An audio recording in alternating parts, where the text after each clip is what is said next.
Next topic will B पश्चिमी jet वायुधारा। पश्चिमी jet वायुधारा western jet stream. शीतकाल में समशीतोष्ण कटिबंध के ऊपर चलने वाली तीव्र वायुधारा को क्या कहते हैं? पश्चिमी जेट धारा। शीतकाल में समशीतोष्ण कटिबंध के ऊपर चलने वाली तीव्र वायुधारा को क्या कहते हैं? पश्चिमी जेट धारा। पश्चिमी जेट वायुधारा समुद्र तल से लगभग कितनी ऊंचाई पर प्रभावित है? तो लगभग 8 किलोमीटर की ऊंचाई पर। कौन सा भौगोलिक अवरोध पश्चिमी जेट वायुधारा को 2 भागों में विभाजित करता है? हिमालय की श्रेणी। हिमालय द्वारा विभाजित पश्चिमी जेट प्रवाह की उत्तरी शाखा कहाँ चलती है? हिमालय अवरोध के उत्तरी सिरे के सहारे। हिमालय अवरोध के उत्तरी सिरे के सहारे। पश्चिमी जेट वायुधारा की दक्षिणी शाखा किन अक्षांशों के बीच पूर्व की ओर चलती है? 20 से 35 डिग्री उत्तरी अक्षांश के ऊपर। 20 से 35 डिग्री उत्तरी अक्षांश के ऊपर। Next question will B Bharat की शीतकालीन मौसमी दशाओं को जेट प्रवाह की कौन सी शाखा मुख्य रूप से प्रभावित करती है? तो पश्चिमी जेट वायुधारा की दक्षिणी शाखा। भूमध्य सागरीय क्षेत्र से पश्चिमी सर्द प्रवाह को भारतीय उपमहाद्वीप में लाने के लिए कौन जिम्मेदार है? पश्चिमी जेट धारा। शीतकाल में भारत के उत्तर और उत्तरी पश्चिम क्षेत्र में वर्षा और ओलावृष्टि का मुख्य कारण क्या है? पश्चिमी जेट प्रवाह द्वारा लाया गया पश्चिमी विक्षोभ। पश्चिमी जेट प्रवाह द्वारा लाया गया पश्चिमी विक्षोभ। नेक्स्ट क्वेश्चन विल बी शीत ऋतु में भारत के पहाड़ी क्षेत्रों में हिमपात किसके प्रभाव से होता है? पश्चिमी जेट वायुधारा और पश्चिमी विक्षोभ। नेक्स्ट क्वेश्चन है समग्र उत्तरी मैदानों में शीतलहरें प्रभावित होने के पीछे कौन सा वायुमंडलीय परिसंचरण काम करता है? तो पश्चिमी जेट वायुधारा का दक्षिणी प्रवाह। पश्चिमी जेट वायुधारा किस ऋतु में सर्वाधिक तीव्र और प्रभावी होता है? तो शीत ऋतु में। नेक्स्ट क्वेश्चन है 20 डिग्री से 35 डिग्री उत्तरी अक्षांशों के मध्य चलने वाली जेट धारा को किस अन्य नाम से भी जाना जाता है? उपोष्ण कटिबंधीय पश्चिमी जेट धारा। 20 से 35 डिग्री उत्तरी अक्षांश के मध्य चलने वाली जेट धारा को किस अन्य नाम से जाना जाता है? उपोष्ण कटिबंधीय पश्चिमी जेट धारा। उपोष्ण कटिबंधीय पश्चिमी jet stream. Next question will B पश्चिमी जेट धारा का प्रवाह किस दिशा से किस दिशा की ओर है? तो पश्चिम से पूर्व की ओर। पश्चिमी जेट धारा का जो प्रवाह है वो किस दिशा से किस दिशा की ओर? पश्चिम से पूर्व की ओर। हिमालय के दक्षिण में स्थित पश्चिमी जेट धारा। हिमालय के दक्षिण में स्थित पश्चिमी जेट की दक्षिणी शाखा किस प्रकार की जलवायु दशा उत्पन्न करते? तो चक्रवाती और शीतकालीन वर्षा की दशाएं। शीतकाल में उत्तर पश्चिम भारत का उच्च वायुदाब केंद्र किस वायुधारा से संबंधित होता है? तो पश्चिमी जेट वायुधारा से। क्या पश्चिमी जेट स्ट्रीम केवल क्षोभमंडल के ऊपरी भाग में ही सीमित रहती है? हाँ, यह ऊपरी क्षोभमंडल परिसंचरण का ही हिस्सा है। Next question will be jet वायुधाराओं की खोज मुख्य रूप से किस ऐतिहासिक घटना के दौरान हुई थी? तो द्वितीय विश्व युद्ध के दौरान। जेट वायुधाराओं की खोज मुख्य रूप से किस ऐतिहासिक घटना के दौरान हुई थी? द्वितीय विश्व युद्ध के दौरान। पश्चिमी जेट स्ट्रीम भारत के किस कृषि मैदान मतलब क्रॉप सीजन के लिए अत्यंत महत्वपूर्ण माने जाते हैं? तो रबी की फसल विशेषकर गेहूं के लिए।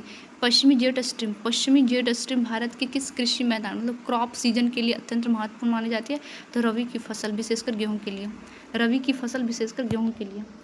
नेक्स्ट हमारा क्वेश्चन है शीतकाल में तिब्बत के पठार की स्थिति पश्चिमी जेट प्रवाह को कैसे प्रभावित करती है या इसे उत्तर से दक्षिण 2 अस्पष्ट धाराओं में विभाजित करती है? शीतकाल में तिब्बत के पठार की स्थिति पश्चिमी जेट प्रवाह को कैसे प्रभावित करती है या इसे उत्तर और दक्षिण दो अस्पष्ट धाराओं में विभाजित करती है? नेक्स्ट हमारा क्वेश्चन है भारत में जेट स्ट्रीम की दक्षिणी शाखा का विस्थापन किस महीने के बाद दक्षिण की ओर स्पष्ट होती है? अक्टूबर नवंबर के महीने के बाद। नेक्स्ट क्वेश्चन बोले पूर्वी जेट वायुधारा ईस्टर्न जेट स्ट्रीम। ग्रीष्मकाल में ऊपरी वायुमंडलीय परिसंचरण में परिवर्तन का मुख्य खगोलीय कारण क्या है? सूर्य का उत्तरी गोलार्ध में आभासी उत्तरायण होना।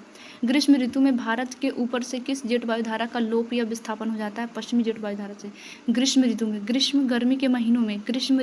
भारत के ऊपर से किस जेट वायुधारा का लोप या विस्थापन हो जाता है? पश्चिमी जेट वायुधारा का। ग्रीष्मकाल में ग्रीष्मकाल में गर्मी के महीनों में पश्चिमी जेट वायुधारा के स्थान पर कौन सी नई वायु धारा विकसित होती है? तो पूर्वी जेट धारा। गर्मी के मौसम में पश्चिमी जेट धारा के स्थान पर पूर्वी जेट वायुधारा उत्पन्न होती है। पूर्वी जेट वायुधारा की उत्पत्ति का मुख्य कारण किस ऊंचे पठार का अत्यधिक गर्म होना है? तिब्बत का पठार का। पूर्वी जेट वायुधारा की उत्पत्ति का मुख्य कारण किस ऊंचे पठार का अत्यधिक गर्म होना है? तिब्बत के पठार का। Next question will B, Tibet के पठार के गर्म होने से किस प्रकार की वायुधारा का विकास ऊपरी वायुमंडल में होता है? तो पूर्वी उच्च स्तरीय वायुधारा। तिब्बत के पठार के गर्म होने से किस प्रकार की वायुधारा का विकास ऊपरी वायुमंडल में होता है? तो पूर्वी उच्च स्तरीय वायुधारा। पूर्वी जेट वायुधारा प्रायद्वीपीय भारत के ऊपर लगभग कितने डिग्री उत्तरी अक्षांश के आसपास चलती है? तो 15 डिग्री उत्तरी अक्षांश के आसपास। पूर्वी जेट वायुधारा प्रायद्वीपीय भारत के ऊपर लगभग कितने डिग्री उत्तरी अक्षांश के आसपास चलते? 15 डिग्री उत्तरी अक्षांश के आसपास। नेक्स्ट है, पूर्वी जेट वायुधारा वायुमंडल की किस परत मतलब लेयर में प्रवाहित होता है? क्षोभमंडल के ऊपरी भाग में। पूर्वी जेट वायुधारा वायुमंडल के किस परत या लेयर में प्रभावित होती है? क्षोभमंडल ट्रोपोस्फेयर के ऊपरी भाग में। पूर्वी जेट वायुधारा वायुमंडल के किस परत या लेयर में प्रभावित होती है? तो क्षोभमंडल ट्रोपोस्फेयर के ऊपरी भाग में। दक्षिण पश्चिमी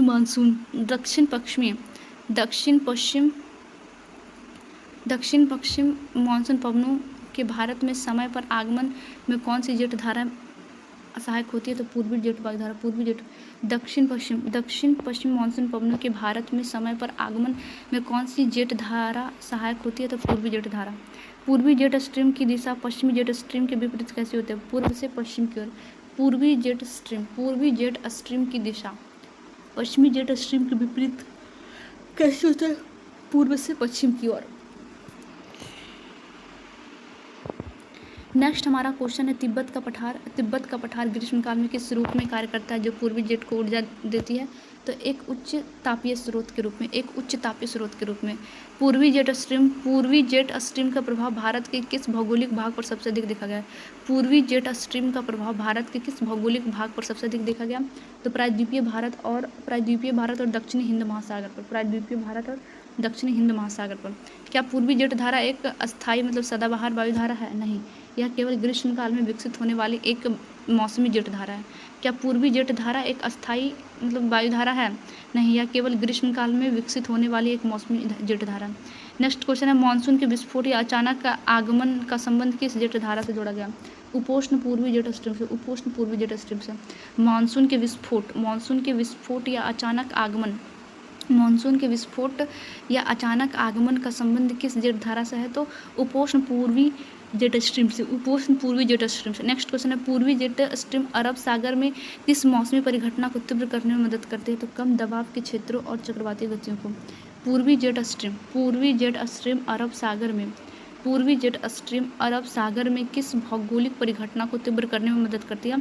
तो कम दबाव के क्षेत्रों और चक्रवातीय गतियों को। नेक्स्ट क्वेश्चन विल बी, उष्णकटिबंधीय पूर्वी जेट स्ट्रीम भारत के अलावा और किस महाद्वीप के मौसम को प्रभावित करती है? उष्णकटिबंधीय पूर्वी जेट स्ट्रीम भारत के अलावा और किस महाद्वीप के मौसम को प्रभावित करती है? तो अफ्रीका महाद्वीप विशेषकर साहेल क्षेत्र को। ग्रीष्मकाल में ऊपरी क्षोभमंडल में बनने वाले एंटी साइक्लोन प्रतिचक्रवात का केंद्र कहाँ? तिब्बत के पठार के ठीक ऊपर। ग्रीष्मकाल में ऊपरी क्षोभमंडल में बनने वाली एंटी साइक्लोन प्रतिचक्रवात का केंद्र कहाँ होता है? तो तिब्बत के पठार के ठीक ऊपर। पूर्वी जेट स्ट्रीम के सुदृढ़ होने का भारतीय मानसून पर क्या प्रभाव पड़ता है? मानसून अधिक मजबूत और नियमित होती है। पूर्वी जेट स्ट्रीम के सुदृढ़ होने का भारतीय मानसून पर क्या प्रभाव पड़ता है? मानसून अधिक मजबूत और नियमित होती है। नेक्स्ट क्वेश्चन विल बी, उत्तरी अक्षांश पर स्थित पूर्वी जेट स्ट्रीम मुख्य रूप से भारत के किन राज्यों से ऊपर गुजरती है? तो कर्नाटक, आंध्र प्रदेश और तमिलनाडु के ऊपरी भागों से। 15 डिग्री उत्तरी अक्षांश पर स्थित पूर्वी जेट स्ट्रीम मुख्य रूप से भारत के किन राज्यों के ऊपर से होकर गुजरती है, तो कर्नाटक, आंध्र प्रदेश और तमिलनाडु के उत्तरी भागों से। पूर्वी जेठधारा का विकास मुख्य रूप से किस महीने में पूर्णतः स्थापित हो जाती है, तो जून के महीने में। पूर्वी जेठधारा का विकास मुख्य रूप से किस महीने में पूर्णतः स्थापित हो जाता है, जून के महीने में। ग्रीष्मकालीन मानसून के दौरान क्षोभमंडल सीमा के पास हवाओं का रुख कैसा होता है, तीव्र पूर्वी प्रवाह, ईस्टर्न फ्लो। ग्रीष्मकालीन मानसून के दौरान क्षोभमंडलीय सीमा के पास हवाओं का रुख कैसा हो जाता है, तीव्र पूर्वी प्रवाह। नेक्स्ट क्वेश्चन मतलब टॉपिक विल बी पश्चिमी चक्रवातीय विक्षोभ तथा उष्णकटिबंधीय चक्रवात। पश्चिमी चक्रवातीय विक्षोभ तथा उष्णकटिबंधीय चक्रवात। Western distributions and tropical cyclone. पश्चिमी चक्रवातीय विक्षोभ भारतीय उपमहाद्वीप में किस ऋतु में प्रवेश करती है, तो शीत ऋतु में। पश्चिमी चक्रवातीय विक्षोभ भारतीय उपमहाद्वीप में किस ऋतु में प्रवेश करती है, शीत ऋतु में। पश्चिमी विक्षोभ भारत में मुख्य रूप से किन दिशाओं में प्रवेश करती है, तो पश्चिमी तथा उत्तर दिशा में। पश्चिमी विक्षोभ भारत में मुख्य रूप से किन दिशाओं से प्रवेश करते हैं, तो पश्चिम तथा उत्तर दिशाओं से।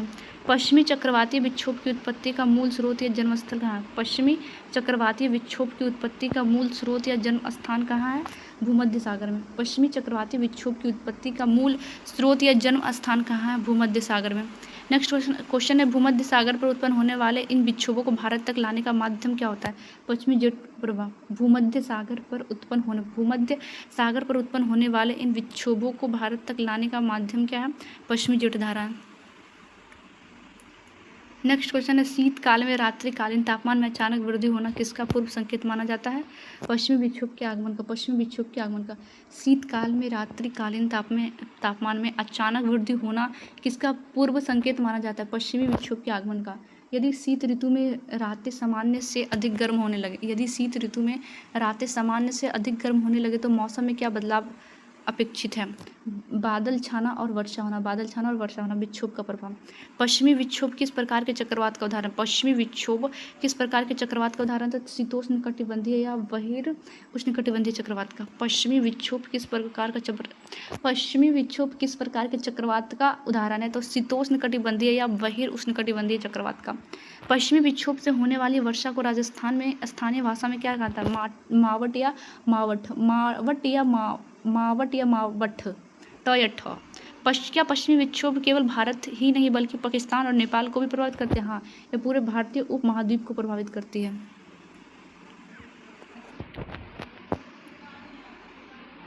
नेक्स्ट क्वेश्चन विल बी पश्चिमी विक्षोभ के कारण उत्तर भारत के मैदानी भागों में होने वाली वर्षा का स्वरूप कैसा होता है, हल्की से मध्यम फुहार व अनवरत धीमी वर्षा।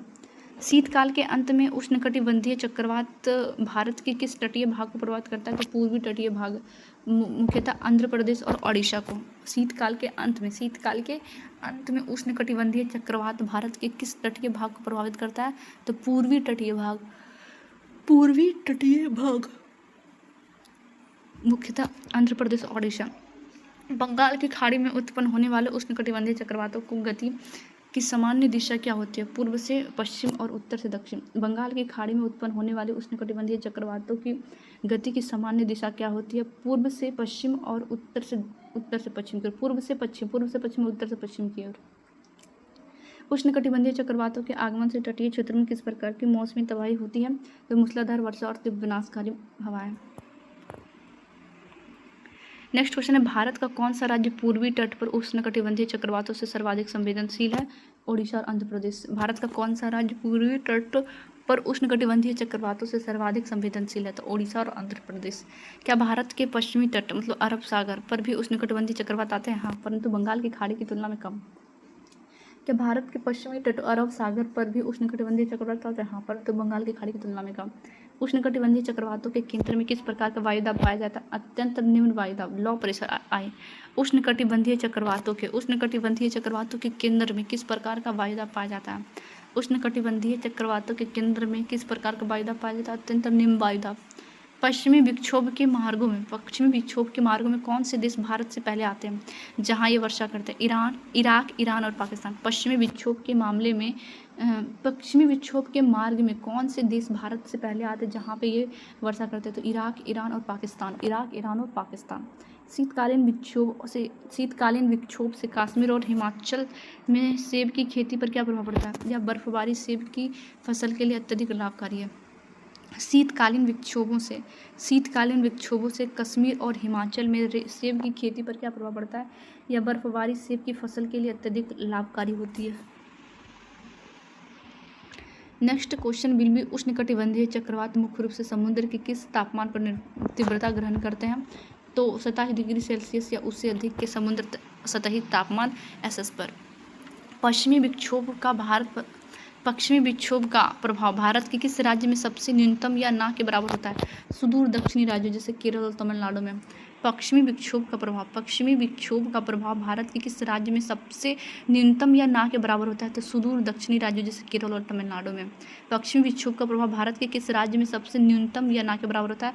तो सुदूर दक्षिणी राज्यों जैसे केरल और तमिलनाडु में। नेक्स्ट टॉपिक हमारा एल नीनो या ला नीना। एल नीनो मूल रूप से किस देश के तट के निकट उत्पन्न होने वाली जलधारा है? तो पेरू के पश्चिमी तट के निकट। एल नीनो प्रशांत महासागर के किस भाग में होने वाले तापमान परिवर्तन से संबंधित? उष्णकटिबंधीय पूर्वी प्रशांत महासागर। एल नीनो प्रशांत महासागर के किस भाग में होने वाले तापमान परिवर्तन से संबंधित है? उष्णकटिबंधीय पूर्वी प्रशांत महासागर। पेरू के तट के पास समांतर बहने वाली ठंडी धारा का नाम क्या है?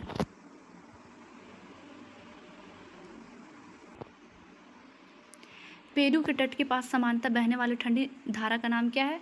तो हम्बोल्ट के पेरुवियन ठंडी जलधारा। हेम्बोल्ट या पेरुवियन ठंडी जलधारा। नेक्स्ट क्वेश्चन है एल नीनो के आगमन पर पेरू के तट की ठंडी धारा का समान स्थान कौन सी धारा ले लेती है? एक अस्थायी गर्म जलधारा। एल नीनो के आगमन पर पेरू के तट की ठंडी धारा का स्थान कौन सी धारा ले लेती है? एक अस्थायी गर्म जलधारा। महासागरीय परिसंचरण में एल नीनो को किस प्रकार की धारा माना जाता है? तो विपरीत धारा या विषुवतीय धारा। महासागरीय परिसंचरण में एल नीनो को किस प्रकार की धारा माना जाता है? विपरीत धारा या विषुवतीय धारा। नेक्स्ट क्वेश्चन है एल नीनो शब्द का शाब्दिक या अर्थ क्या है? बालक, ईशा या छोटा बच्चा, क्योंकि यह दिसंबर क्रिसमस के आसपास प्रकट होती है। एल नीनो शब्द का शाब्दिक यह अर्थ क्या होता है? एल नीनो शब्द का शाब्दिक अर्थ क्या होता है? बालक, ईशा या छोटा बच्चा। एल नीनो शब्द का शाब्दिक अर्थ क्या होता है? बालक, ईशा या छोटा बच्चा, क्योंकि यह दिसंबर क्रमिक के आसपास प्रकट होता है। एल नीनो का भारतीय ग्रीष्मकालीन मानसून पर क्या प्रभाव पड़ता है? यह मानसून को कमजोर करता है और सूखे की स्थिति पैदा करता है। एल नीनो का भारतीय ग्रीष्मकालीन मानसून पर क्या प्रभाव पड़ता है? मानसून को कमजोर करता है और सूखे की स्थिति पैदा करता है। नेक्स्ट क्वेश्चन है जब प्रशांत महासागर में एल नीनो सक्रिय होता है तो भारत में वर्षा की मात्रा पर क्या असर पड़ता है? सामान्य से कम वर्षा या गंभीर सूखा। जब प्रशांत महासागर में एल नीनो सक्रिय होता है तो भारत में वर्षा की मात्रा पर क्या असर होता है? सामान्य से कम वर्षा या गंभीर सूखा होने लगता है। एल नीनो सक्रिय हो जाता है प्रशांत महासागर में तो भारत में वर्षा की मात्रा बहुत कम हो जाती है और सूखे की स्थिति पैदा होने लगती है।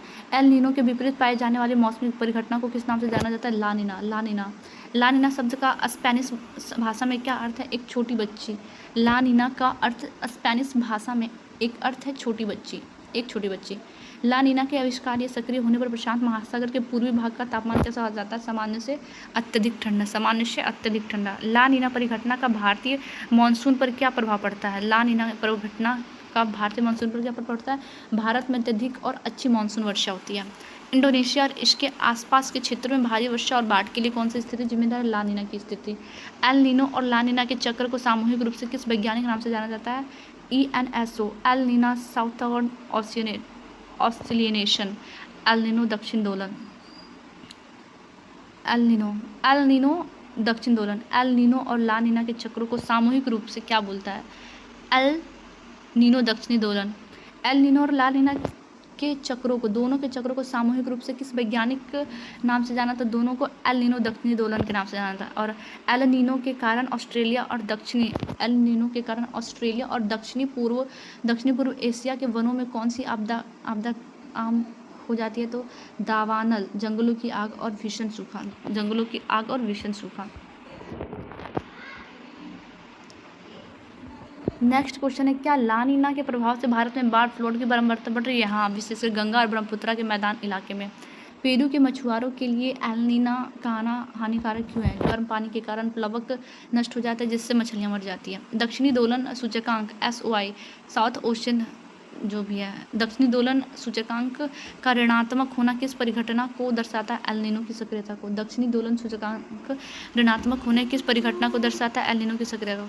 ला नीना के समय प्रशांत महासागर के पश्चिमी भाग जैसे कि ऑस्ट्रेलिया के पास में वायुदाब कैसा होता है? अत्यंत निम्न वायुदाब।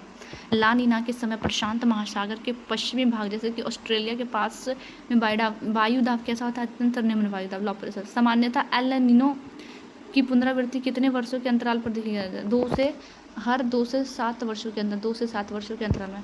सामान्यतः एल नीनो की पुनरावृत्ति कितने वर्षों के अंतराल में देखी जाती है? 2 से 7 वर्षों के अंतराल में। नेक्स्ट टॉपिक है संकरित एवं व्यवहारिक भौगोलिक प्रश्न।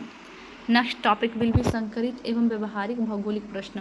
भारत की संपूर्ण जलवायु को मुख्य रूप से किस श्रेणी में वर्गीकृत किया गया? उष्णकटिबंधीय मानसूनी जलवायु, ट्रॉपिकल मानसून क्लाइमेट। भारत की संपूर्ण जलवायु को मुख्य रूप से किस श्रेणी में वर्गीकृत किया जाता है? उष्णकटिबंधीय मानसून जलवायु में। शीतकाल में पश्चिमी विक्षोभ से होने वाली वर्षा पंजाब और हरियाणा में किस फसल के उत्पादन को बढ़ाता है? शीतकाल में पश्चिमी विक्षोभ से होने वाली वर्षा पंजाब और हरियाणा में किस फसल के उत्पादन को बढ़ाता है? गेहूं और सरसों की फसल को। वायुमंडल की वह सीमा जो क्षोभ मंडल को सप्ताप मंडल से अलग करती है और जहां जेट धारा चलती क्या कहलाते हैं? क्षोभ सीमा, ट्रोपोपॉज। वायुमंडल की वह सीमा जो क्षोभ मंडल और समताप मंडल से अलग करती है। वायुमंडल की वह सीमा जो क्षोभ मंडल को समताप मंडल से अलग करती है और जहां जेट धाराएं चलती क्या कहलाती है? क्षोभ सीमा। नेक्स्ट क्वेश्चन है, तिब्बत के पठार की औसत ऊंचाई समुद्र से तल से कितनी है जो ऊपरी वायु परिसंचरण को प्रभावित करते? लगभग 4.5 से 5 किलोमीटर। तिब्बत के पठार की औसत ऊंचाई समुद्र तल से कितनी है? तिब्बत के पठार की औसत ऊंचाई समुद्र तल से कितनी है जो ऊपरी वायु परिसंचरण को प्रभावित करती है? लगभग 4.5 से 5 किलोमीटर। भारत में मानसून पवनों के लौटने की ऋतु कौन सी होती है? शरद ऋतु, अक्टूबर और नवंबर। भारत में मानसून पवनों के लौटने की ऋतु कौन सी है? शरद ऋतु, अक्टूबर और नवंबर। लौटते हुए मानसून से भारत के किस तटीय राज्य में भारत के किस तटीय राज्य में शीतकाल की शुरुआत में भारी वर्षा होती है? तमिलनाडु के कोरोमंडल तट में।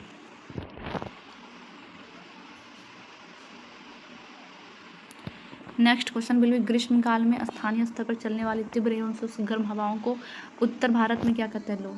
ग्रीष्मकाल में स्थानीय स्तर पर चलने वाली तीव्र एवं शुष्क गर्म हवाओं को उत्तर भारत में क्या कहते हैं? ग्रीष्मकाल में स्थानीय स्तर पर चलने वाली तीव्र एवं शुष्क गर्म हवाओं को उत्तर भारत में क्या कहते हैं? लू। पूर्वी जेट स्ट्रीम द्वारा धकेली गई हवाएं हिंद महासागर में कहाँ पर उच्च वायुदाब केंद्र बनाती है? मैस्करनेज हाइस, मेडागास्कर के पास। भारत के मौसम विभाग के अनुसार मानसून का सामान्य समय कब से कब तक माना जाता है? 1 जून से 30 सितंबर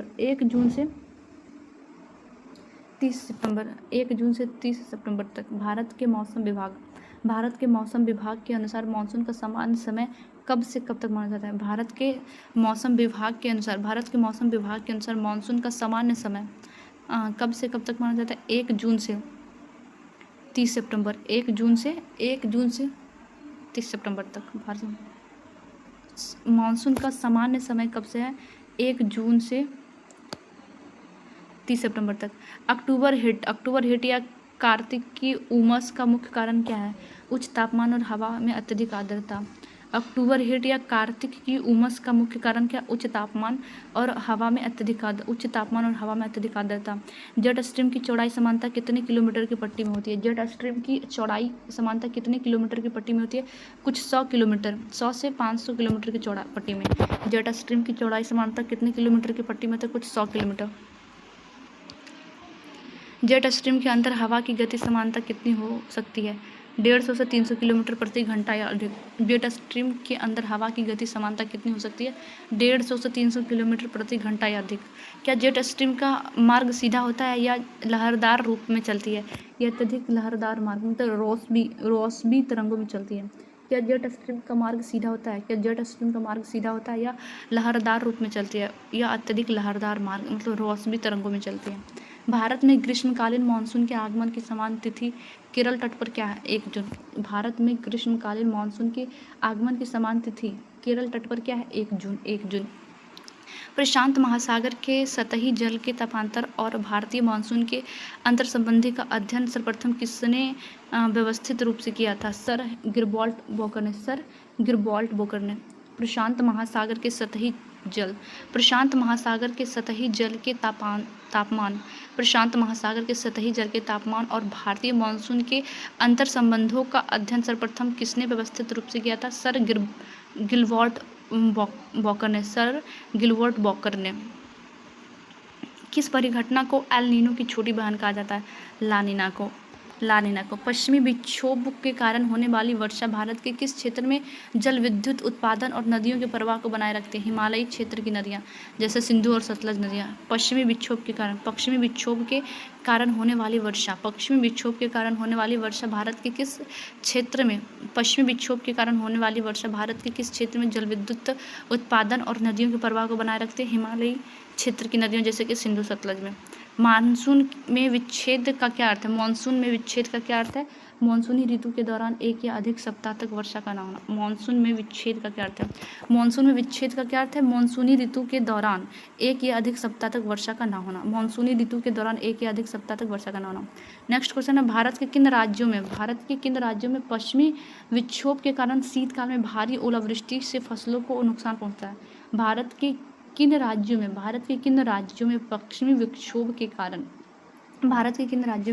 पश्चिमी विक्षोभ के कारण शीतकाल में भारी ओलावृष्टि से फसलों को नुकसान पहुंचता है? तो उत्तर प्रदेश, पंजाब और बिहार के मैदानी भागों में। यूपी, पंजाब और बिहार के मैदानी भागों में।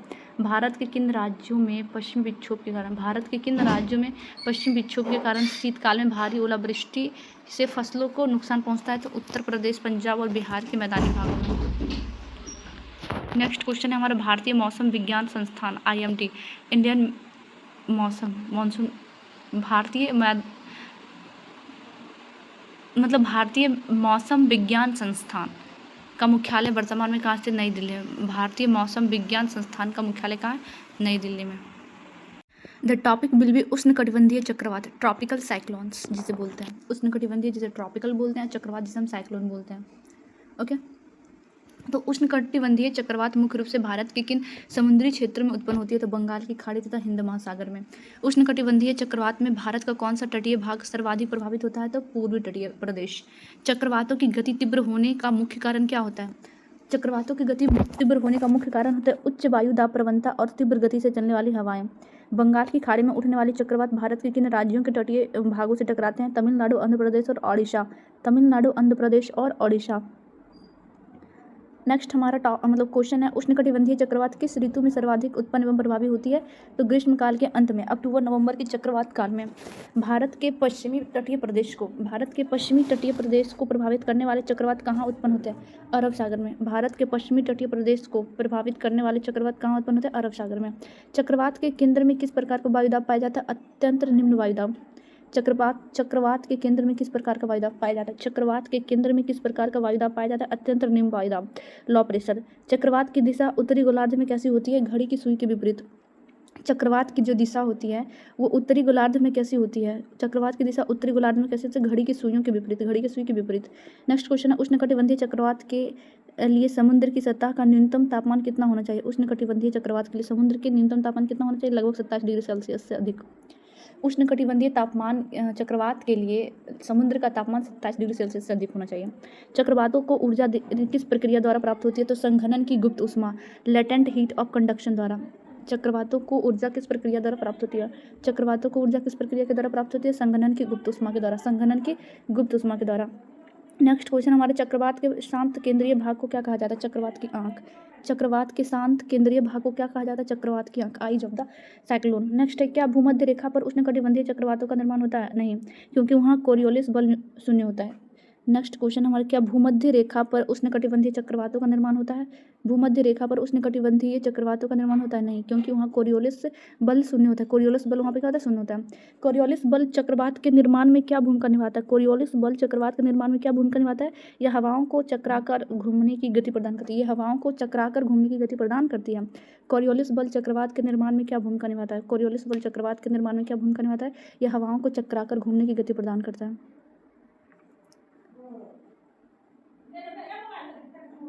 नेक्स्ट क्वेश्चन विल बी, उष्णकटिबंधीय चक्रवात तटीय क्षेत्रों में भारी तबाही किस कारण मचाते हैं? तो तीव्र हवाओं, मूसलाधार वर्षा और तूफानी तरंगों के कारण। उष्णकटिबंधीय चक्रवात तटीय क्षेत्रों में भारी तबाही किस कारण मचाती है? तीव्र हवाओं, मूसलाधार वर्षा और तूफानी तरंगों के कारण। नेक्स्ट क्वेश्चन है, जब चक्रवात भूमि पर प्रवेश करता है तो उसके कमजोर होने की प्रक्रिया क्या कहलाती है? चक्रवात का लैंडफॉल। उष्णकटिबंधीय चक्रवात का व्यास सामान्यतः कितना होता है? 150 से 300 किलोमीटर के बीच। उष्णकटिबंधीय चक्रवात का व्यास सामान्यतः कितना होता है? 150 से 300 किलोमीटर के बीच। भारत में चक्रवातों की चेतावनी जारी करने वाली आधिकारिक संस्था कौन सी है? भारत मौसम विज्ञान विभाग। भारत में चक्रवातों की चेतावनी जारी करने वाली आधिकारिक संस्था कौन सी? IMD, भारत मौसम विज्ञान विभाग। नेक्स्ट, भारत अरब सागर की तुलना में बंगाल की खाड़ी में अधिक चक्रवात क्यों आते हैं? बंगाल की खाड़ी का तापमान और लवणता अनुकूल होने के कारण। उष्णकटिबंधीय चक्रवातों को अटलांटिक महासागर में किस नाम से जाना जाता है? हरिकेन के नाम से। उष्णकटिबंधीय चक्रवातों को अटलांटिक महासागर में किस नाम से जाना जाता है? हरिकेन के नाम से। नेक्स्ट क्वेश्चन विल बी, चक्रवात के आगमन से पूर्व वायु दाब सूचकांक में क्या परिवर्तित होता है? वायु दाब में अचानक तीव्र गिरावट आ जाती है। चक्रवात के आगमन से पूर्व वायु दाब सूचकांक पर क्या परिवर्तन होता है? तो वायु दाब में अचानक तीव्र गिरावट आ जाती है। वायु दाब में क्या होती है? अचानक तीव्र गिरावट आ जाती है। भारत के पूर्वी तट पर चक्रवात किस वायुमंडलीय विक्षोभ के कारण तीव्र होती है? पूर्वी तरंगों के कारण। भारत के पूर्वी तट पर चक्रवात किस वायुमंडलीय विक्षोभ के कारण तीव्र होती है? तो पूर्वी तरंगों के कारण। चक्रवात के अग्रभाग में किस प्रकार के बादलों का निर्माण होता है? कपासी वर्षी मेघ का। चक्रवात के अग्रभाग में किस प्रकार के बादलों का निर्माण होता है? तो कपासी वर्षी मेघ। नेक्स्ट क्वेश्चन है कि विश्व मौसम विज्ञान संगठन के अनुसार चक्रवातों का नामकरण कौन करता है? संबंधित क्षेत्रीय देश बारी बारी से। ओडिशा का तट किस चक्रवाती महीनों में सबसे अधिक संवेदनशील माना जाता है? ओडिशा का तट किस चक्रवाती महीने में सबसे अधिक संवेदनशील माना जाता है? अक्टूबर और नवंबर के महीने में। ओडिशा का तट किस चक्रवाती महीनों में सबसे अधिक संवेदनशील माना जाता है? अक्टूबर और नवंबर के महीनों में। क्या उष्णकटिबंधीय चक्रवातों में समदाब रेखाएं पास होती है? क्या उष्णकटिबंधीय चक्रवातों में समदाब रेखाएं पास होती है? हाँ, बहुत पास परिवर्तित होती है, जिससे दाब प्रवणता तीव्र होती है। नेक्स्ट क्वेश्चन है, मतलब टॉपिक है हमारा दक्षिणी दोलन, साउदर्न ऑसिलेशन। दक्षिणी दोलन मुख्य रूप से किस महासागर की वायुदाब प्रणाली से संबंधित है? तो प्रशांत महासागर के पूर्वी और पश्चिमी भाग से। दक्षिणी दोलन मुख्य रूप से किस महासागर की वायुदाब प्रणाली से संबंधित है?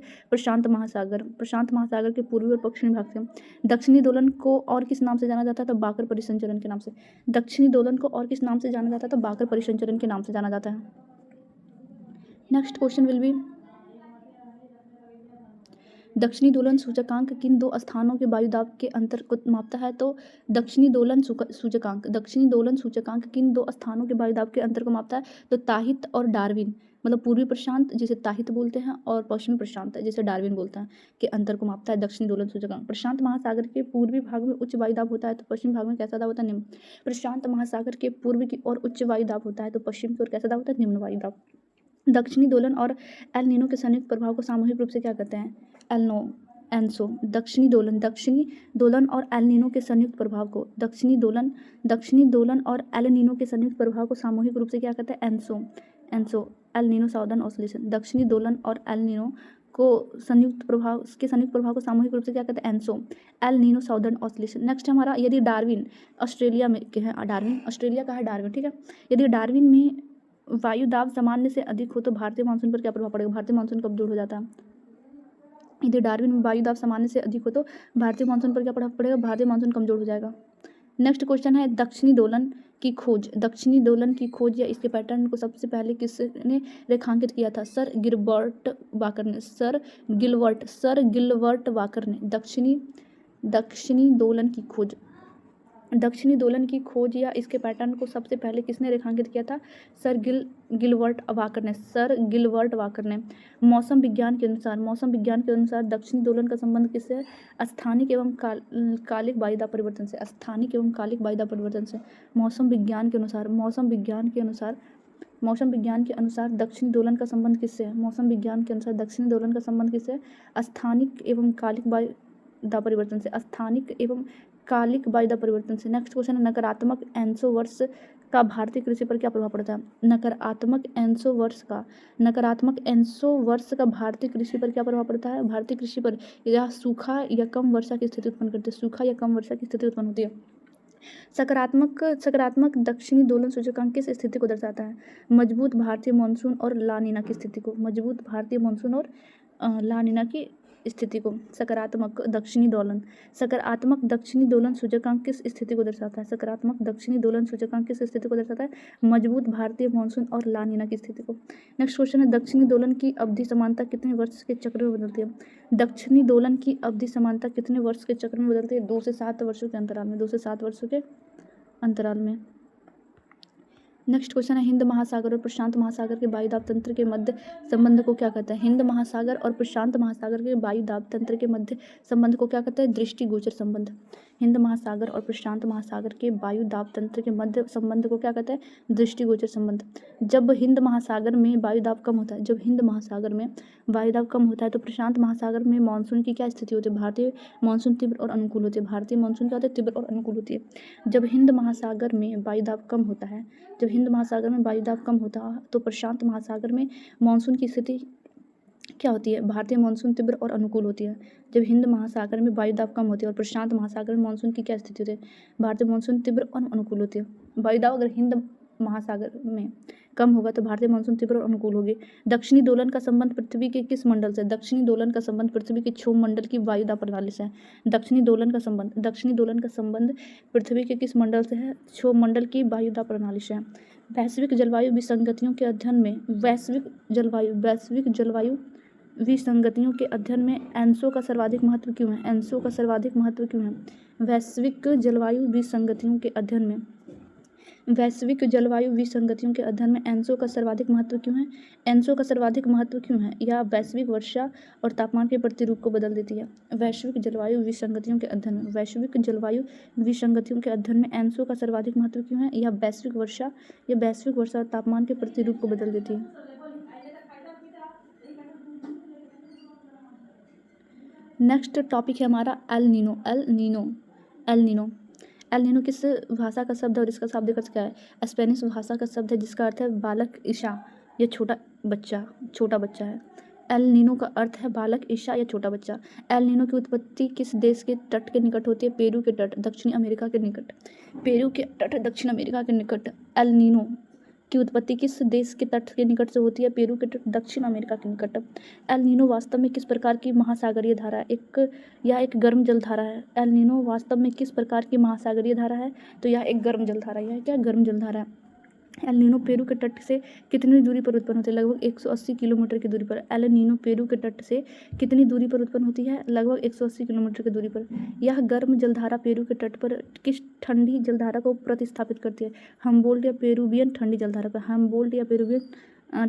को। यह गर्म जलधारा पेरू के तट पर किस ठंडी जलधारा को प्रतिस्थापित करती है? तो हम्बोल्ट या पेरुवियन ठंडी जलधारा को। Next question will B, El Nino की दिशा किस ओर से किस ओर होती है? एल नीनो की दिशा जो होती है उत्तर पश्चिम दिशा से दक्षिण की ओर। एल नीनो की दिशा किस ओर से किस ओर होती है? उत्तर पश्चिम। एल नीनो की दिशा किस ओर से किस ओर होती है? उत्तर पश्चिम दिशा से दक्षिण की ओर, उत्तर पश्चिम दिशा से दक्षिण की ओर।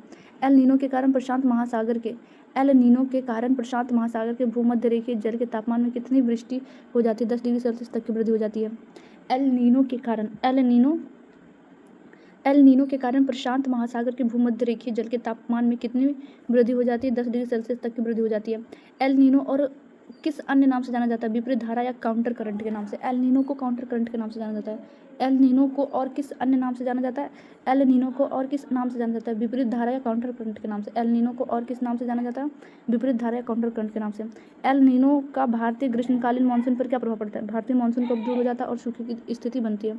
एल नीनो का भारतीय ग्रीष्मकालीन मानसून पर एल नीनो का भारतीय ग्रीष्मकालीन मानसून पर क्या प्रभाव पड़ता है? भारतीय मानसून कमजोर हो जाता है और सूखे की स्थिति बनती है।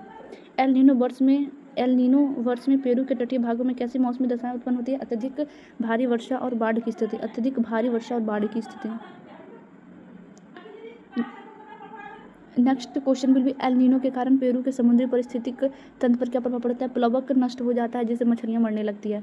एल नीनो की स्थिति उत्पन्न होने पर भूमध्य रेखीय व्यापारिक पवनें कैसी हो जाती है? व्यापारिक पवनें कमजोर या शिथिल हो जाती है। एल नीनो के समय भूमध्य रेखीय प्रशांत महासागर के पूर्वी भाग में कैसा वायुदाब बनता है? निम्न वायुदाब। एल नीनो के समय भूमध्य रेखीय प्रशांत महासागर के पूर्वी भाग में कैसा वायुदाब बनता है? निम्न वायुदाब। एल नीनो का प्रादुर्भाव सामान्यतः वर्ष के किस समय दिखाई देता है? दिसंबर के महीने में। एल नीनो का प्रादुर्भाव सामान्यतः किस वर्ष दिखाई देता है? दिसंबर के महीनों में, क्रिसमस के आसपास।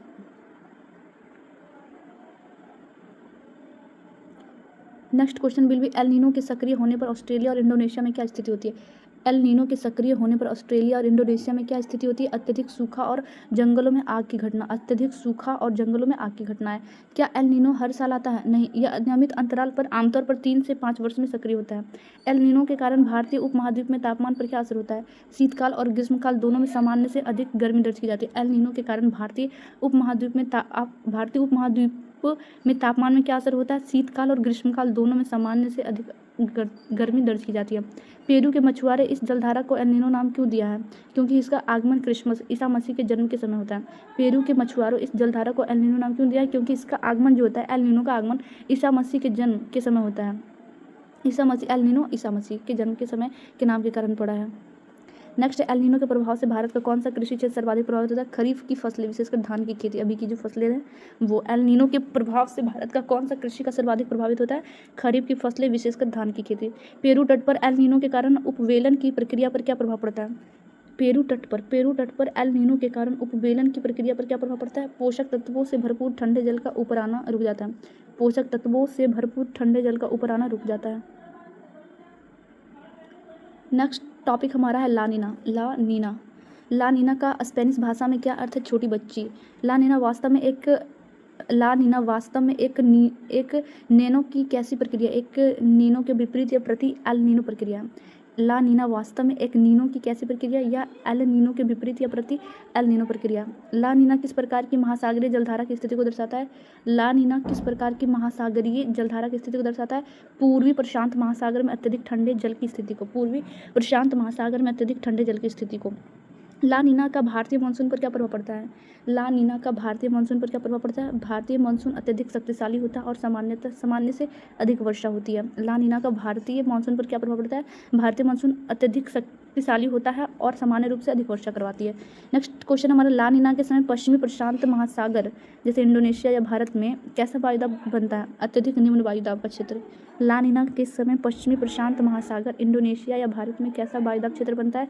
अत्यधिक निम्न वायुदाब का क्षेत्र।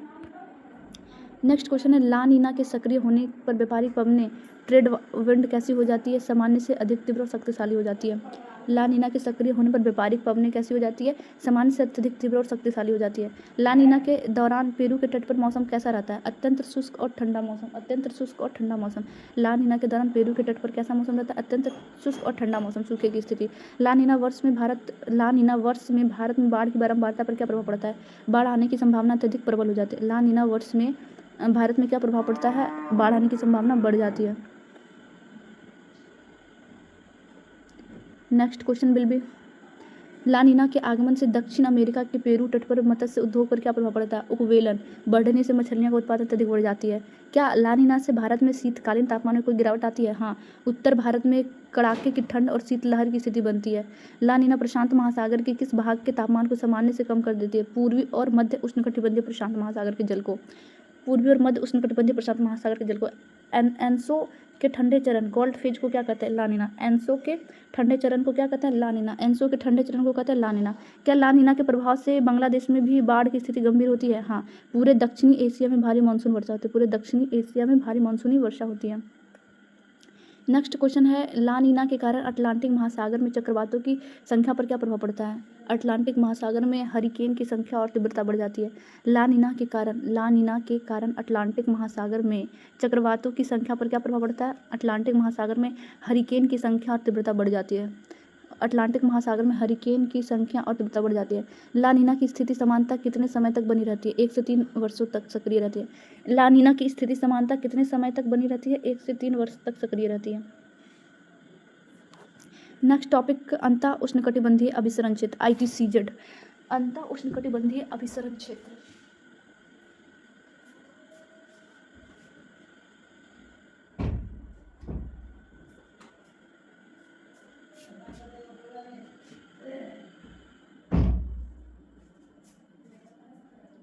ITCZ का पूर्ण रूप फुल फॉर्म क्या है? अंतः उष्णकटिबंधीय अभिसरण क्षेत्र, इंटर ट्रॉपिकल कन्वर्जन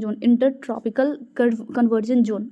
ITCZ पृथ्वी के किस अक्षांशीय क्षेत्र के निकट स्थित है? तो भूमध्य रेखा के निकट। ITCZ पृथ्वी के किस अक्षांशीय क्षेत्र के निकट है? ITCZ से भूमध्य रेखा के निकट। ITCZ पर किस दो गोलार्ध की व्यापारिक पवनें आपस में मिलती है? उत्तरी गोलार्ध की उत्तर पूर्वी और दक्षिणी गोलार्ध के दक्षिण पश्चिमी व्यापारिक पवनें। ITCZ पर किन दो गोलार्ध की व्यापारिक पवनें आपस में मिलती है? तो उत्तरी गोलार्ध की उत्तर पूर्वी और दक्षिणी गोलार्ध के दक्षिण पश्चिमी व्यापारिक पवनें। ITCZ किस प्रकार का वायुदाब क्षेत्र है? यह एक निम्न वायुदाब और संवहन वाला क्षेत्र है। ITCZ के क्षेत्र में हवाओं के ऊपर उठने की मुख्य प्रक्रिया क्या कहलाती है? संवहन। ITCZ के क्षेत्र में हवाओं के ऊपर उठने की मुख्य प्रक्रिया क्या कहलाती है? संवहन। नेक्स्ट क्वेश्चन है, ग्रीष्म ऋतु में ITCZ का खिसकाव किस ओर होता है? सूर्य के उत्तरायण होने के कारण उत्तर की ओर। ग्रीष्म ऋतु में ITCZ का खिसकाव किस ओर होता है? सूर्य के उत्तरायण होने के कारण उत्तर की ओर। जुलाई के महीने में ITCZ भारत के कितने अक्षांशों पर स्थित होता है? तो 20 डिग्री उत्तर से 25 डिग्री उत्तर अक्षांश पर। जुलाई के महीनों में ITCZ भारत में कितने अक्षांशों पर स्थित होता है? 20 डिग्री उत्तर से 25 डिग्री उत्तरी अक्षांशों के पास। नेक्स्ट क्वेश्चन बोले, भारत में गंगा के मैदान पर स्थित हुई उत्तरी ITCZ को किस नाम से जाना जाता है? मानसून गर्त या मानसून द्रोणी। भारत में गंगा के मैदान पर स्थित हुई उत्तरी ITCZ को किस नाम से जाना जाता है? मानसून गर्त या मानसून द्रोणी। मानसून गर्त ITCZ के उत्तर की ओर खिसकने से भारत में किस ऋतु का प्रारंभ होता है? दक्षिणी पश्चिमी मानसून वर्षा ऋतु का। ITCZ का उत्तर की ओर खिसकना किस पवन प्रणाली को भूमध्य रेखा पार करने के लिए प्रेरित करता है? दक्षिणी गोलार्ध की व्यापारिक पवनों को। ITCZ का उत्तर की ओर खिसकना किस पवन प्रणाली को भूमध्य रेखा पार करने के लिए प्रेरित करता है? दक्षिणी गोलार्ध की व्यापारिक पवनों को। जब दक्षिणी गोलार्ध की व्यापारिक पवनें भूमध्य रेखा पार करती है जब दक्षिणी गोलार्ध की व्यापारिक पवनें भूमध्य रेखा पार करती है तो कोरियोलिस बल के कारण उनकी दिशा क्या हो जाती है? दक्षिण पश्चिमी मानसून। ITCZ मुख्य रूप से किन देशांतरों के बीच विस्तारित होता है? 40 डिग्री पूर्वी देशांतर से 60 डिग्री पूर्वी देशांतर के बीच। ITCZ मुख्य रूप से किन देशांतरों के बीच विस्तारित होता है? तो 40 डिग्री पूर्वी देशांतर से 60 डिग्री पूर्वी देशांतर के बीच। ITCZ को नाविकों द्वारा प्राचीन काल में किस नाम से पुकारा जाता है?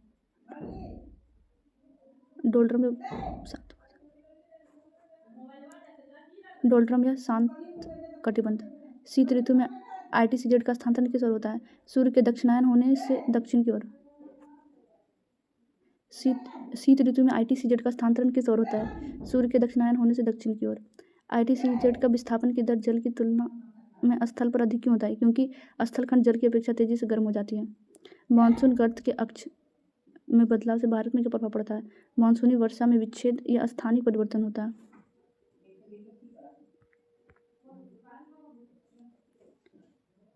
ITCZ के क्षेत्र में दोपहर के बाद किस प्रकार की वर्षा सामान्यतः देखी गई? तीव्र कड़क के साथ। हाँ,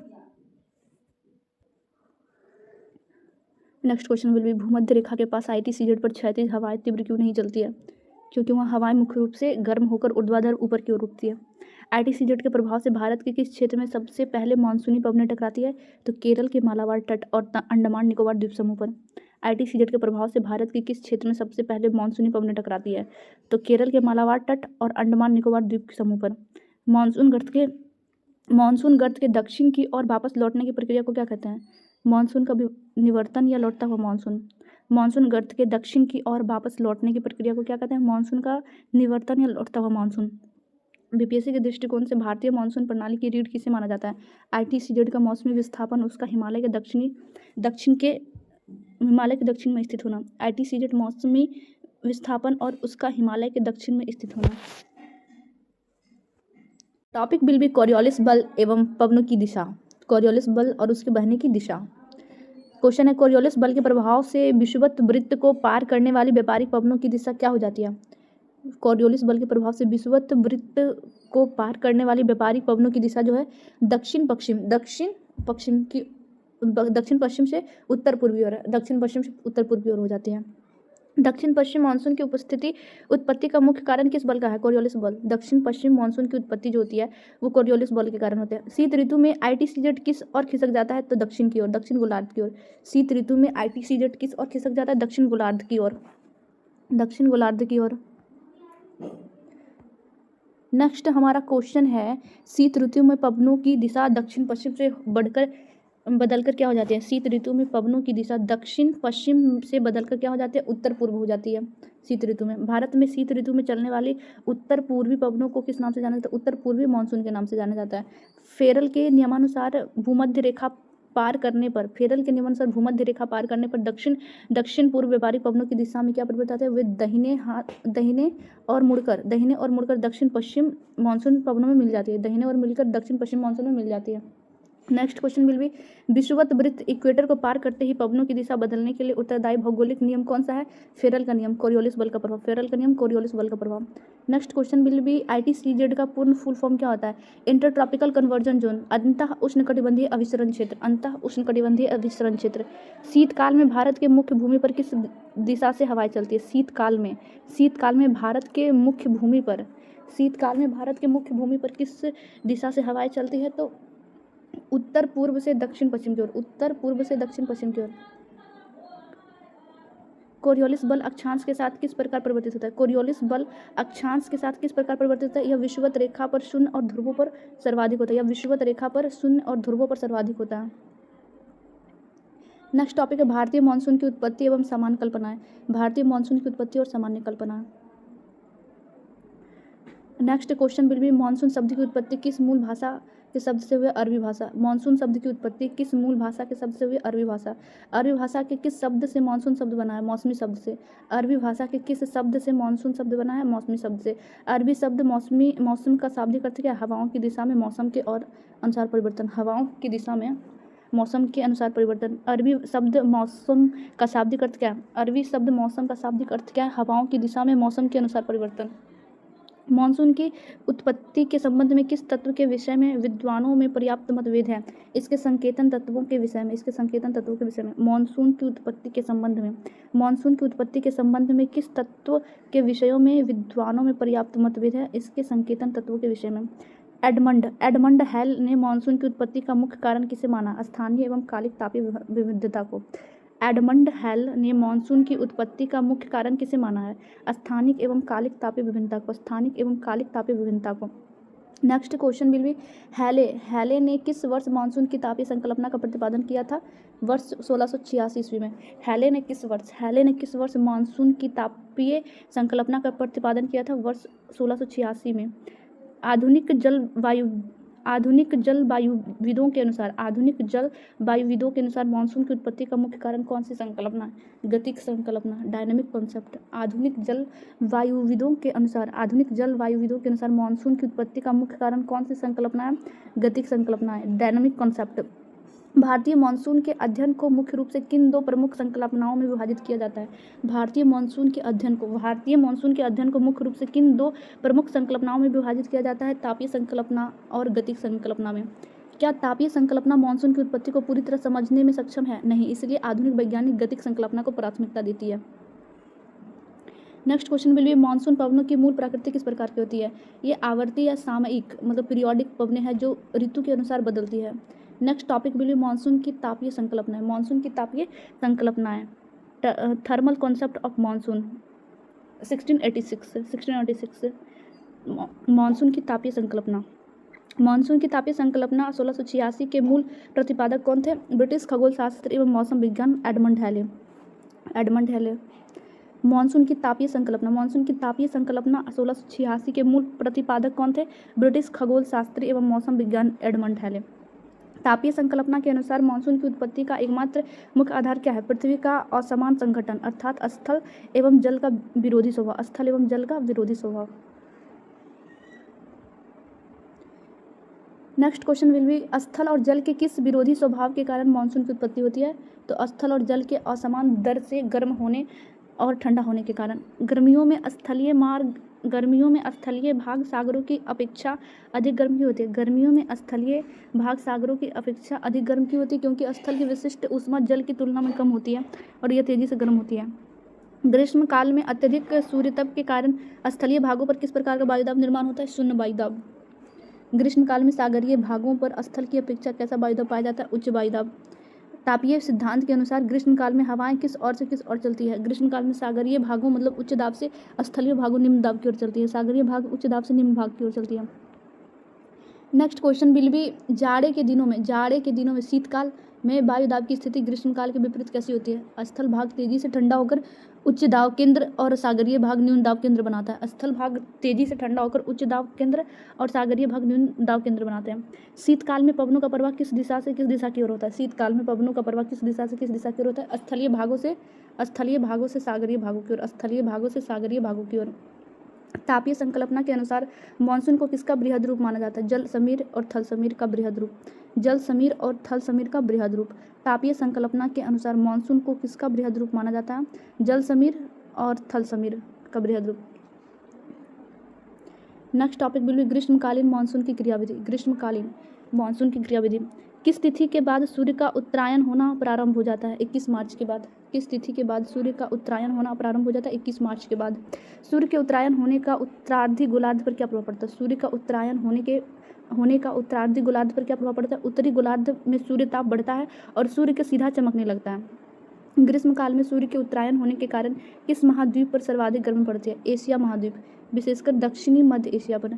ग्रीष्मकाल में सूर्य के उत्तरायण होने के कारण किस महाद्वीप पर सर्वाधिक गर्मी पड़ती है? एशिया महाद्वीप पर। किस तिथि को सूर्य कर्क रेखा पर लंबवत सीधा चमकता है? 21 जून को। किस तिथि को सूर्य कर्क रेखा पर लंबवत मतलब सीधा चमकता है? 21 जून को। नेक्स्ट क्वेश्चन विल बी 21 जून को कर्क रेखा पर सूर्य के सीधे चमकने से एशिया स्थल भाग पर क्या प्रभाव पड़ता है? अत्यधिक तापमान के कारण एक बृहद एवं गहन न्यून वायुदाब केंद्र विकसित होता है। ज़्यादा तापमान के कारण एक बृहद बहुत बड़ा और गहन न्यूनतम वायुदाब केंद्र विकसित होता है। ग्रीष्मकाल में जब उत्तर मध्य एशिया में न्यून दाब होता है तब हिंद महासागर में कैसी स्थिति होती है? वहाँ शीतकाल के प्रभाव के कारण उच्च वायुदाब विकसित होती है। ग्रीष्मकाल में जब उत्तर मध्य एशिया में न्यून दाब होता है तब हिंद महासागर में कैसी स्थिति होती है? वह शीतकाल के प्रभाव के कारण उच्च वायुदाब विकसित होता है। दक्षिणी हिंद महासागर में उच्च वायुदाब का केंद्र मुख्य रूप से किस क्षेत्रीय देश या क्षेत्र के पास बनता है? ऑस्ट्रेलिया और दक्षिणी हिंद महासागर के पास। दक्षिणी हिंद महासागर में उच्च वायुदाब केंद्र मुख्य रूप से किस देश या क्षेत्र के पास बनता है? तो ऑस्ट्रेलिया और दक्षिणी हिंद महासागर के पास। नेक्स्ट क्वेश्चन है महासागरीय भागों में आने वाली ग्रीष्मकालीन मानसूनी हवाएं नमी से लदी क्यों होती है? क्योंकि एक विशाल जल राशि हिंद महासागर के ऊपर से होकर गुजरती है। नेक्स्ट क्वेश्चन है भारत में होने वाले अधिकांश वर्षा के लिए कौन सा मानसून उत्तरदायी है? ग्रीष्मकालीन दक्षिण पश्चिम मानसून। भारत में होने वाले अधिकांश वर्षा के लिए कौन सा मानसून उत्तरदायी है? ग्रीष्मकालीन दक्षिण पश्चिम मानसून। जब भारत के उत्तर पश्चिम भाग में न्यून दाब क्षेत्र अत्यधिक सक्रिय होता है तो किन हवाओं को आकर्षित करता है? दक्षिण गोलार्ध की दक्षिण पूर्वी व्यापारिक पवनों को। दक्षिण गोलार्ध की दक्षिण पूर्वी व्यापारिक पवनों को। नेक्स्ट क्वेश्चन है दक्षिण पूर्वी व्यापारिक पवनें किस रेखा को पार करके भारतीय मानसून का हिस्सा बनती है? दक्षिणी पूर्वी व्यापारिक पवनें किस रेखा को पार करके भारतीय मानसून का हिस्सा बनती है? तो भूमध्य रेखा को पार कर। दक्षिणी पूर्वी पवनें किस रेखा को पार करके भारतीय मानसून का हिस्सा बनती है? भूमध्य रेखा। इक्वेटर को भूमध्य रेखा किसे कहते हैं? इक्वेटर, बीचों बीच होता है, उसको पार करके। भारत में दक्षिण पश्चिम मानसून की कितनी मुख्य शाखाएं होती है? 2 मुख्य शाखाएं। भारत में दक्षिणी पश्चिम मानसून की 2 मुख्य शाखाएं का नाम क्या है? उन 2 मुख्य शाखाओं का नाम है अरब सागर का शाखा और बंगाल खाड़ी का शाखा। अरब सागर जो कि पूर्व में है, मतलब पश्चिम में, और बंगाल की खाड़ी जो कि पूर्व में है। अरब सागर का शाखा भारत के किस तट पर सबसे पहले टकराती है? पश्चिमी घाट मालाबार तट पर। ग्रीष्मकालीन मानसून पवनों की दिशा भारत में सामान्यतः क्या होती है? ग्रीष्मकालीन मानसून पवनों की दिशा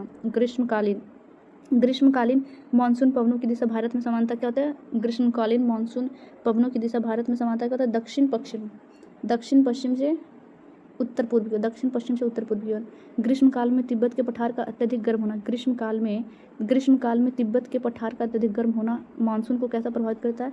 यह उत्तर पश्चिम भारत के न्यून दाब क्षेत्र को और अधिक सुदृढ़ या तीव्र बनाता है। ग्रीष्मकाल में तिब्बत के पठार का अत्यधिक गर्म होना मानसून को कैसे प्रभावित करता है? यह उत्तर पश्चिम भारत के न्यून दाब क्षेत्र को और अधिक सुदृढ़ व तीव्र बनाता है।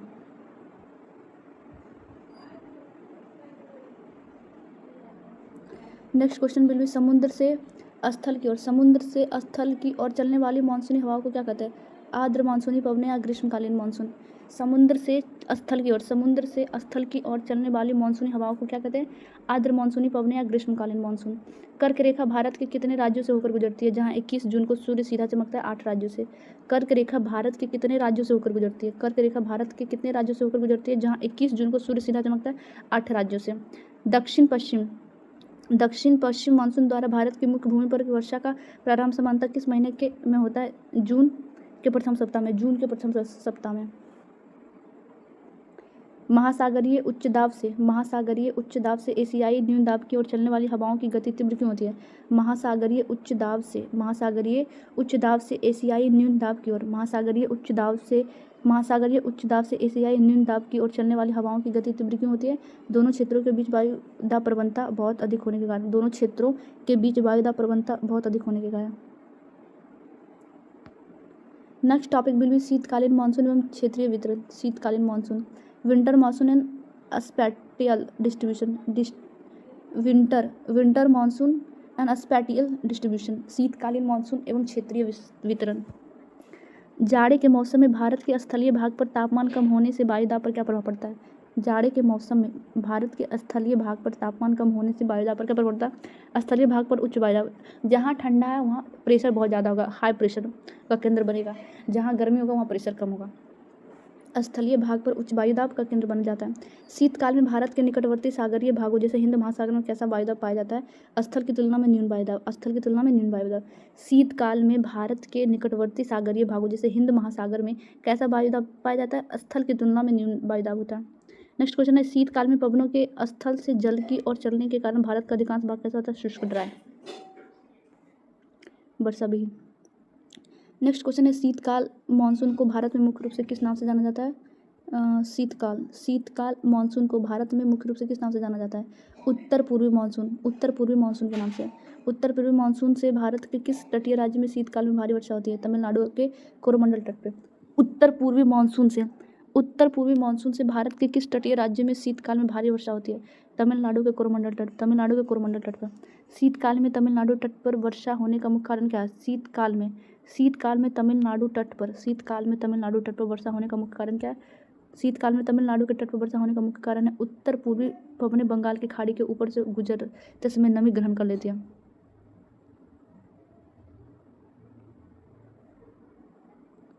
Next question will B Bharat में शीतकाल मानसून की अवधि सामान्यतः किन महीनों के बीच में होता है? अक्टूबर से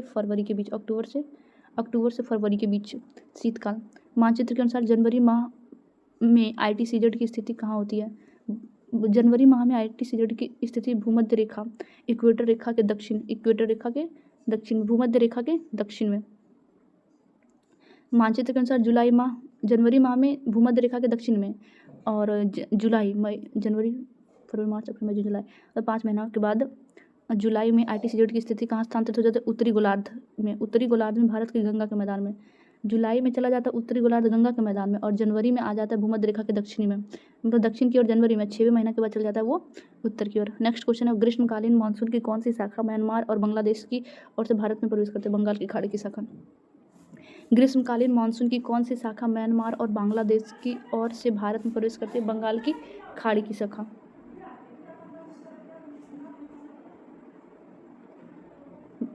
नेक्स्ट क्वेश्चन हमारा, मानसून का निवर्तन, रिट्रीट ऑफ मानसून से क्या तात्पर्य है? मानसून का उत्तर भारत के मैदान से पीछे हटना लौटता हुआ मानसून कहलाता है।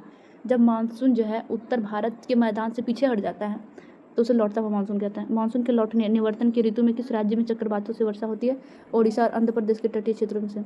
मानसून के लौटने की ऋतु में किस राज्य में चक्रवातों से ज़्यादा वर्षा होती है? ओडिशा और आंध्र प्रदेश के तटीय क्षेत्रों में। यदि पृथ्वी का घूर्णन रुक जाए तो कोरियोलिस बल पर क्या प्रभाव पड़ता है?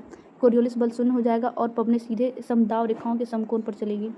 हैले के तापीय सिद्धांत की सबसे बड़ी कमी क्या थी? यह मानसून की अनिश्चितता, अचानक आने वाली व्यवधान और गतिक परिवर्तनों को समझने में असमर्थ था। हैले के तापीय सिद्धांत की सबसे बड़ी कमी क्या थी? यह मानसून की अनिश्चितता, अचानक आने वाली व्यवधान और गतिक परिवर्तन को समझने में असमर्थ था।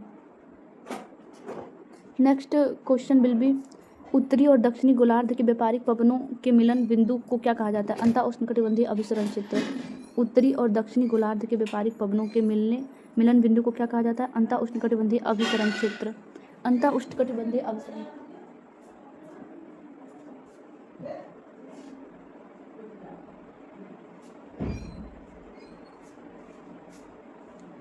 नेक्स्ट क्वेश्चन विल बी, ग्रीष्मकाल में भारत के उत्तर पश्चिम मैदानों में चलने वाली तीव्र गर्म और शुष्क हवा को क्या कहते हैं?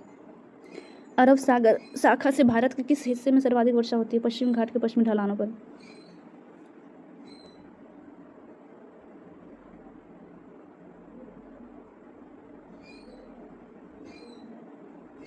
नेक्स्ट क्वेश्चन विल बी, पश्चिमी घाट के पूर्वी ढलानों पर कम वर्षा होने का क्या भौगोलिक कारण है? पश्चिमी घाट के पूर्वी ढलानों पर कम वर्षा होने का भौगोलिक कारण, वह क्षेत्र वृष्टि छाया क्षेत्र के अंतर्गत आता है। मानसून गर्त किसे कहते हैं? ग्रीष्मकाल में उत्तर भारत में निर्मित होने वाली निम्न वायुदाब के अक्षांशीय गर्त को मानसून गर्त बोलते हैं। मानसून के विस्फोट का क्या अर्थ है? आर्द्रता से लदी पवनों के कारण अचानक गरज चमक के साथ मूसलाधार वर्षा का प्रारंभ होना, उसे मानसून का विस्फोट बोलते हैं। मानचित्र आधारित प्रश्न, पुस्तक के मानचित्र के अनुसार ग्रीष्मकाल में भारत के मुख्य भूमि पर पवनों का प्रवाह किस महासागर से होता है? हिंद महासागर से। मानचित्र में दिखाई गई अरब सागर की स्थिति भारत के किस दिशा में होता है? पश्चिमी दिशा में। मानचित्र में दिखाई गई अरब सागर की स्थिति भारत की किस दिशा में होता है? पश्चिमी दिशा में। मानचित्र में दर्शाई गई बंगाल की खाड़ी पूर्व दक्षिण पूर्व दिशा में। पाठ्यपुस्तक में चित्र ITCZ के अनुसार जुलाई में यह रेखा लगभग कितने अक्षांश तक उत्तर की ओर खिसक जाती है? 20 से 25 डिग्री उत्तरी अक्षांश। जनवरी में ITCZ का दक्षिण की ओर जाना किस ऋतु के आगमन का सूचक है? उत्तरी गोलार्ध में शीत ऋतु और दक्षिणी गोलार्ध में ग्रीष्म ऋतु। जिधर ITCZ घिसकेगा उधर गर्मी छा देगा। भारत का कौन सा द्वीप समूह दक्षिणी पश्चिमी मानसून की दोनों शाखाओं को प्रभावित करता है? अंडमान और निकोबार द्वीप समूह। भारतीय मानसून को प्रभावित करने वाले फेरल के नियम का प्रतिपादन किसने किया था? विलियम फेरल ने। कोरियोलिस प्रभाव की खोज किस वैज्ञानिक ने की थी? जी कोरियोलिस ने।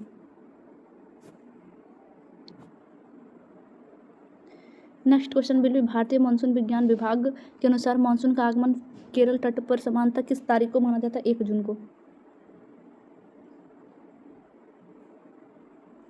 भारतीय मौसम विज्ञान विभाग के अनुसार मानसून का आगमन केरल तट पर समानतः किस तारीख को किया जाता है? 1 जून को। भारतीय मौसम विज्ञान विभाग के अनुसार मानसून का आगमन केरल तट पर समानतः किस तारीख को किया जाता है? 1 जून को। मानसून पवनों के मार्ग में कौन सा पर्वत अवरोधक बनकर भारत में वर्षा कराने में मुख्य भूमिका निभाता है? हिमालय पर्वत श्रृंखला। मानसून पवनों के मार्ग में कौन सा पर्वत अवरोधक बनकर भारत में वर्षा कराने में मुख्य भूमिका निभाता है? हिमालय पर्वत श्रृंखला। नेक्स्ट क्वेश्चन विल बी दक्षिण पश्चिमी मानसून पवनों के भारत में प्रवेश करने पर अरावली पर्वतमाला का क्या प्रभाव पड़ता है? यह अरब सागर की शाखा के समानांतर स्थित है, जिससे राजस्थान में वर्षा नहीं हो पाती है। दक्षिणी पश्चिमी मानसून पवनों के भारत में प्रवेश करने पर अरावली पर्वत का क्या प्रभाव पड़ता है? यह अरब सागर की शाखा के समानांतर स्थित है, जिससे राजस्थान में वर्षा नहीं हो पाती है। बंगाल की खाड़ी की मानसूनी शाखा गंगा के मैदान में किस दिशा में प्रवेश करती है? दक्षिणी पूर्व दिशा से उत्तर पश्चिम की ओर। दक्षिणी पूर्व दिशा से उत्तर पश्चिम की ओर। बंगाल की खाड़ी की मानसूनी शाखा गंगा के मैदान की किस दिशा में प्रवेश करती है? दक्षिणी पूर्व दिशा से लेकर उत्तर पश्चिम की ओर। जैसे जैसे मानसूनी पवनें गंगा के मैदान में पश्चिम की ओर बढ़ती है, वर्षा की मात्रा पर क्या प्रभाव पड़ता है? वर्षा की मात्रा लगातार घटती जाती है। जैसे जैसे मानसूनी पवनें गंगा के मैदान के पश्चिम की ओर बढ़ती है, तो वर्षा की मात्रा का प्रभाव क्या होगा? वर्षा की मात्रा लगातार घटती जाती है। कोलकाता की तुलना में दिल्ली में कम मानसूनी वर्षा होने का मुख्य कारण क्या है? समुद्र तट से दूरी, मालद्वीपीयता बढ़ने के कारण हवाओं में नमी कम हो जाती है। नेक्स्ट क्वेश्चन है मानसून के समय भारत के किस क्षेत्र में सबसे कम वर्षा दर्ज की जाती है? लद्दाख, लेह और पश्चिम राजस्थान के मरुस्थल क्षेत्र में। मानसून के समय में भारत के किस क्षेत्र में सबसे कम वर्षा दर्ज की है? मानसून के समय भारत के किस क्षेत्र में सबसे कम वर्षा दर्ज की गई? मानसून के समय भारत के किस क्षेत्र में सबसे कम वर्षा दर्ज की गई? लद्दाख, लेह और पश्चिमी राजस्थान के मरुस्थलीय क्षेत्र में। भारत के मानसून के विच्छेद के लिए कौन सी स्थिति जिम्मेदार है? जब उष्णकटिबंधीय चक्रवातों की संख्या कम हो जाती है या ITCZ की स्थिति बदल जाती है तब। भारत में मानसून के विच्छेद के लिए कौन सी स्थिति जिम्मेदार है? जब उष्णकटिबंधीय चक्रवातों की संख्या कम हो जाती है या ITCZ की स्थिति बदल जाती है। नेक्स्ट क्वेश्चन है दक्षिण पश्चिम मानसून की और अरब सागर शाखा और बंगाल की खाड़ी शाखा का मिलन कहाँ होता है? दक्षिणी पश्चिमी मानसून की अरब सागर शाखा और बंगाल की खाड़ी की शाखा का मिलन कहाँ होता है? उत्तर पश्चिम भारत में पंजाब के संलग्न मैदान के ऊपर। उत्तर पश्चिम भारत में पंजाब के संलग्न मैदान पर। नेक्स्ट क्वेश्चन है उत्तर पूर्वी मानसून से वर्षा प्राप्त करने वाला मुख्य भारतीय क्षेत्र कौन सा है? दक्षिणी पूर्वी तटीय आंध्र प्रदेश और तमिलनाडु। उत्तर पूर्वी मानसून से वर्षा प्राप्त करने वाला मुख्य भारतीय क्षेत्र कौन सा है? दक्षिण पूर्वी तटीय आंध्र प्रदेश और तमिलनाडु।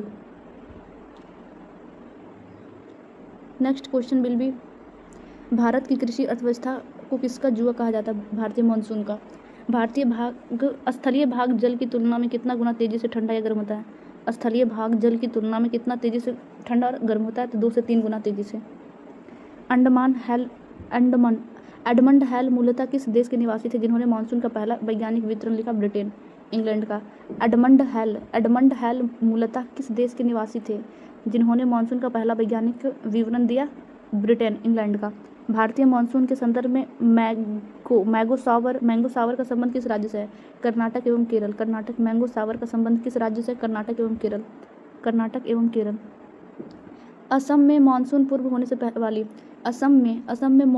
होने वाली तीव्र वर्षा और गरज चमक को स्थानीय भाषा में क्या कहता है? बारदोली छीड़ा या नॉर्वेस्टर। असम में मानसून पूर्व होने वाली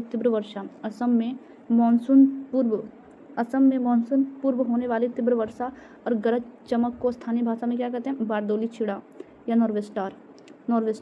पश्चिमी बंगाल में बैसाख के महीने में चलने वाली विनाशकारी चक्रवाती हवाओं को क्या कहते हैं? कालवैसाखी। पश्चिमी बंगाल, पूरा में पश्चिम बंगाल है ना, तो पश्चिम बंगाल में बैसाख के महीने में चलने वाली विनाशकारी चक्रवाती हवा को क्या कहते हैं? कालवैसाखी। वायु दाब को मापने के लिए किस यंत्र का प्रयोग किया जाता है? तो मानसून ट्रेनिंग में महत्वपूर्ण है बैरोमीटर का। वायु दाब को मापने के लिए किस यंत्र का प्रयोग किया जाता है जो मानसून ट्रैकिंग में महत्वपूर्ण है? बैरोमीटर। ग्रीष्मकालीन मानसून के समय भारत के किस भाग में सबसे पहले सूर्योदय और वर्षा की स्थिरता बनती है? पूर्वोत्तर भाग, विशेषकर अंडमान निकोबार और पूर्वोत्तरी राज्य में।